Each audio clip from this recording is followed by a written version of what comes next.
Membatalkan kencan dengan wanita yang dikenal melalui aplikasi. Seorang pemuda di Pontianak dianiaya hingga menderita luka. Tak jadi berkencan dan meminta uang kembali. Pemuda tersebut dianiaya teman wanitanya. Pemirsa, selain kasus penganiayaan selama 1 jam ke depan, Realita juga akan menghadirkan berita-berita kriminal pilihan. Bersama saya, Lovia Nadia.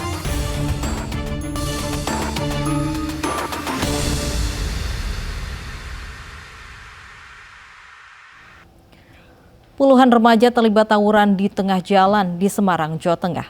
Polisi mengamankan 9 pemuda untuk memberikan efek jera.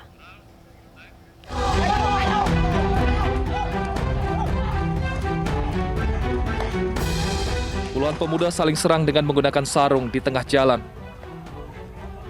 Tawuran dilakukan di Jalan Delta Mas, Kelurahan Kuningan, Semarang, Jawa Tengah. Aksi kedua kelompok pemuda berasal dari Kampung Tambra dan Kuningan, berawal dari saling tantang di media sosial. Pemuda menilai tawuran sarung ini menjadi tradisi usai sholat tarawih. Tradisi ya?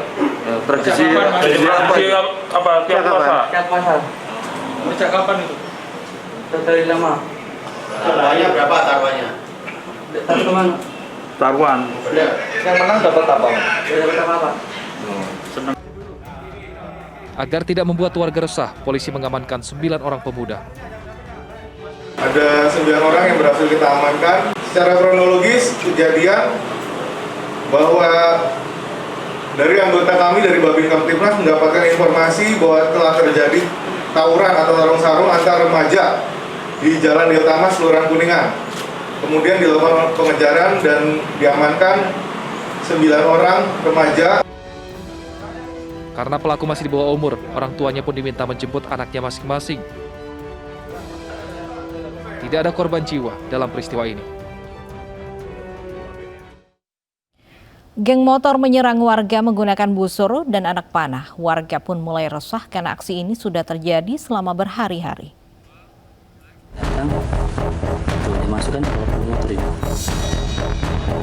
Aksi meresahkan kawanan geng motor terekam CCTV. Warga diserang dengan menggunakan busur dan anak panah saat menjelang sahur di Kelurahan Katangka, Sobao, Pugowa, Sulawesi Selatan. Penyerangan geng motor terhadap warga sudah berlangsung selama 3 hari berturut-turut.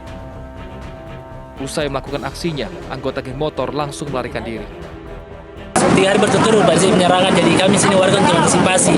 Terus dia langsung datang untuk membebaskan panah, Pak. Itu kurang lebih berapa 8-10 motor, Pak. Itu karena apa, Pak? Apa penyebabnya sampai menyerang? Saya tidak tahu, Pak. Tidak ada penyebabnya. Kita tidak tahu, jadi tiba-tiba datang belasan motor langsung masuk ke dalam ruang kami, Pak.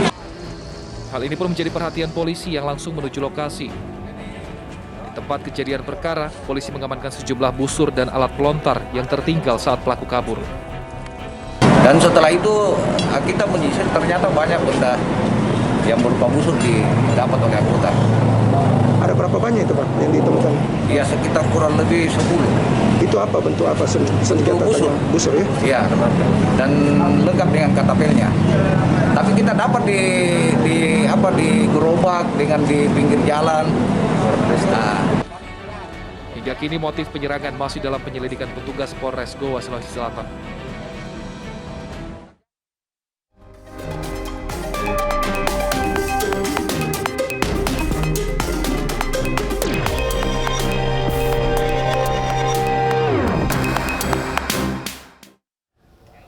Seorang pria ditetapkan sebagai tersangka dalam peristiwa kebakaran yang menghanguskan ratusan kios di kawasan Irti Monas pada 31 Maret lalu.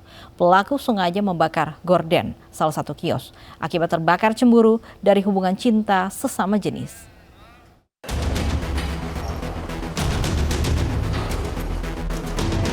Pria 29 tahun ini ditetapkan sebagai tersangka dalam peristiwa kebakaran yang menghanguskan ratusan kios di kawasan Irti Monas, Jakarta pada 31 Maret lalu. Hal tersebut berdasarkan serangkaian penyelidikan termasuk olah TKP bersama Puslap Forma Mabes Polri serta memeriksa 8 saksi dan rekaman CCTV. Polisi berhasil mengidentifikasi pelaku melalui postur tubuh dan pakaian yang dikenakan pelaku.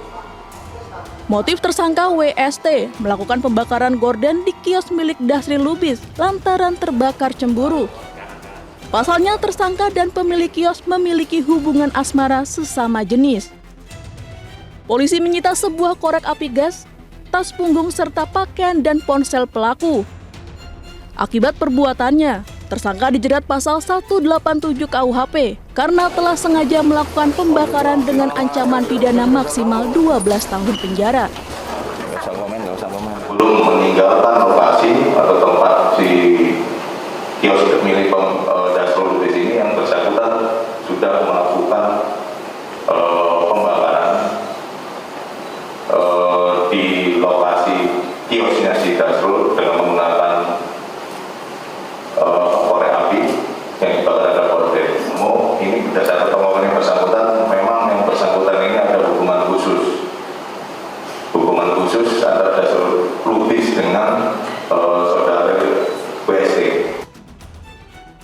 Kamis 31 Maret dini hari, kebakaran menghanguskan ratusan kios souvenir dan kuliner di kawasan Irti Monas, Jakarta. Banyaknya material yang mudah terbakar membuat api dengan cepat membesar. Dari total 323 kios pedagang, 204 diantaranya ludes terbakar. Total kerugian ditaksir mencapai 20 miliar rupiah. Cemburu melihat pacarnya video call dengan pria lain, seorang pemuda di Jember, Jawa Timur mencekik leher sang pacar hingga tak bernyawa. Pelaku kemudian kabur dan berhasil ditangkap warga.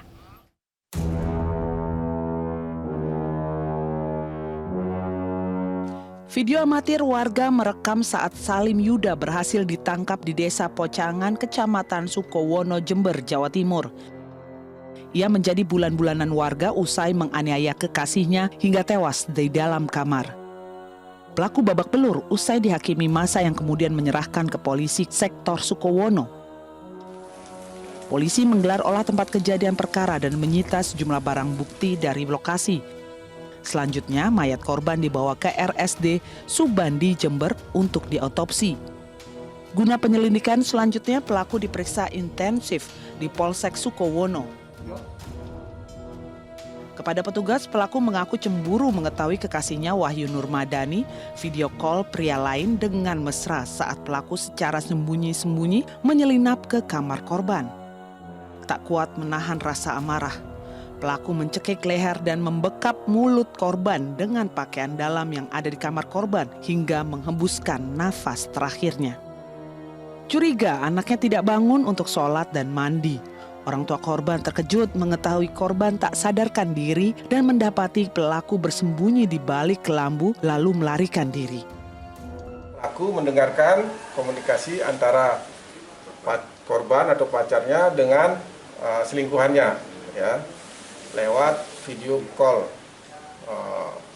seks lah mungkin, ya, sehingga ada kata-kata yang tidak senonoh didengarkan membuat dia naik hitam, cemburu dan naik hitam, langsung dicekek korban. Orang tua korban tak terima putrinya meninggal mengenaskan, meminta aparat menghukum pelaku seberat-beratnya. Kalau harapan saya bagi penegak hukum ya, itu pokoknya hukum yang seadil-adilnya seberat-beratnya. Masalah ini jiwa anak saya. Saya pokok minta paling nggak ada hukuman mati itu. Atas ulahnya, pelaku mendekam di jeruji tahanan Polsek Sukowono dan dijerat pasal 354 ayat 2 tentang penganiayaan hingga menyebabkan kematian Jungto 338 tentang pembunuhan dengan ancaman hukuman di atas 20 tahun penjara. Seorang pemuda ditikam hingga tewas di pinggir jalan Kota Gorontalo. Pelaku yang berada dalam pengaruh minuman keras menganiaya korban setelah tahu mantan pacarnya menjalin hubungan asmara dengan korban.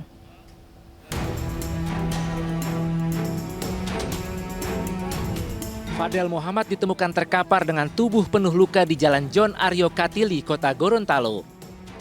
Beberapa orang yang menyaksikan korban terjatuh dari motor yang dikendarainya sempat menduga warga desa Tuladenggi ini mengalami kecelakaan. Namun saat akan ditolong, warga mendapati luka tikaman senjata tajam pada tubuh korban. Nyawa korban tidak tertolong saat dalam penanganan medis di Rumah Sakit Saki Alui Sabu. Setelah mendapatkan keterangan sejumlah saksi, polisi berhasil melacak pelaku penganiayaan terhadap Fadel Muhammad. Pelaku merupakan Gilang Ramadan yang ditangkap saat mengendarai sepeda motor. Meski sempat mengelak, pelaku yang masih dalam pengaruh minuman keras akhirnya mengaku melakukan penganiayaan hingga menyebabkan korban tewas. Motifnya lantaran pelaku sakit hati, korban menjalin hubungan asmara dengan mantan pacarnya. Menurut polisi, Gilang Ramadan sudah merencanakan aksinya dan sengaja membawa senjata tajam untuk menganiaya korban. Pelaku mengadang korban saat melintas di dekat Terminal 42 Andalas, Gorontalo. Pada saat dia berjalan di sekitar terminal, dikasih temannya bahwa korban itulah yang memacari mantan pacarnya. Langsung korban tahu karena diacungkan oleh Badik. Ini barang bukti, lari, ditikam dari belakang, dan kena 3 tusukan. Pelaku telah ditetapkan sebagai tersangka dan dijerat pasal 354 ayat 2 dengan ancaman hukuman 10 tahun penjara. Motif serupa juga terjadi di Palopo, Sulawesi Selatan. Seorang pemuda menganiaya pemuda lain karena membonceng mantan kekasihnya. Pelaku pun ditangkap bersama barang bukti sebilah parang yang digunakan untuk melukai korban.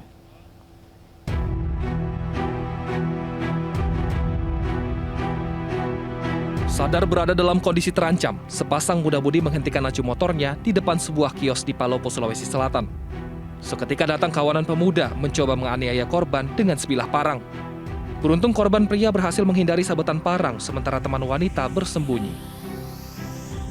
Berkat rekaman kamera pengawas di lokasi kejadian, polisi segera meringkus pelaku utama bersama barang bukti parang. Sementara teman pelaku yang ikut membantu penyerangan masih diburu. Menurut polisi, percobaan penganiayaan dilakukan karena pelaku tidak suka melihat mantan kekasihnya berboncengan dengan pria lain. Pihak pelaku ini mungkin masih merasa suka dengan mantan pacarnya, sehingga tidak menerima laki-laki lain yang mungkin. Atas perbuatannya, pelaku mendekam di sel tahanan Polsek Warah dan terancam hukuman 5 tahun penjara. Sejumlah informasi tadi mengajarkan kita agar jangan bertindak gegabah saat emosi menguasai diri, terutama jika terkait permasalahan asmara. Sebisa mungkin tenangkan hati agar bisa kembali berpikiran jernih. Karena setiap perbuatan yang dilakukan atas dasar emosi hanya akan menyisakan penyesalan. Sesaat lagi, seorang pria dianiaya karena batalkan kencan semalam. Tetaplah bersama Realita untuk informasi selengkapnya.